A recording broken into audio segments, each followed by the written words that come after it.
সেই রক্ত দেওয়ার ঋণগ্রস্ত বাংলাদেশকে নতুন করে মনুষ্যত্বের পক্ষে আমরা উদ্ধার করি। বাংলাদেশের স্বাধীনতা সার্বভৌমত্বকে আবার বেনজির আজিজ হাসিনা গঙ্গের দখল থেকে আবার রক্ষা করি। বাংলাদেশকে নতুন করে কৃষকের জন্য স্বাধীন করি, মজুরের জন্য স্বাধীন করি, জেলের জন্য স্বাধীন করি। টি-20 বিশ্বকাপে প্রত্যেক দিন প্লেয়ারদের ঘন্টার ঘন্টার ফিডব্যাক ব্রেকিং নিউজ আকারে দিচ্ছে, যেন বাংলাদেশের এই 19 জেলার লক্ষ লক্ষ মানুষ যারা ঘূর্ণিঝড়ে ক্ষতিগ্রস্ত হয়েছে তারা সাকিব আল হাসানের টি-20 রেকর্ড বিক্রি করে খেতে পারবে।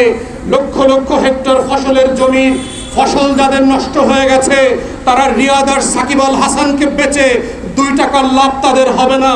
কিন্তু সেই পরিমণিদের মতো করে গসিপ আইটেম করে আওয়ামী লীগের গুন্ডা পান্ডা আনারদের মৃত্যুদণ্ডের নাটকগুলোকে প্রত্যেক দিন ঘন্টায় ঘন্টায় ব্রিফিং আকারে প্রকাশ করে বাংলাদেশের পুলিশ বাংলাদেশের মানুষকে, আমি সাকিব আর রিয়াদের গল্প শুনতে চাই না। যারা বাংলাদেশে 2 টাকার বেনিফিট দিতে পারে না তাদের গল্প দিয়ে এই বাংলাদেশ পরিবর্তন হবে না। যদি আপনারা সত্যিই বাংলাদেশের ভবিষ্যৎ দেখতে চান, এই বাংলাদেশকে নতুন বাংলাদেশ দেখতে চান, বুঝতে হবে সাকিব, আনার, মাশরাফি, বেনজির আর আজিজ হচ্ছে দেশের রং সাইড অফ দ্য হিস্ট্রিতে আছে। তারা বাংলাদেশের শত্রু।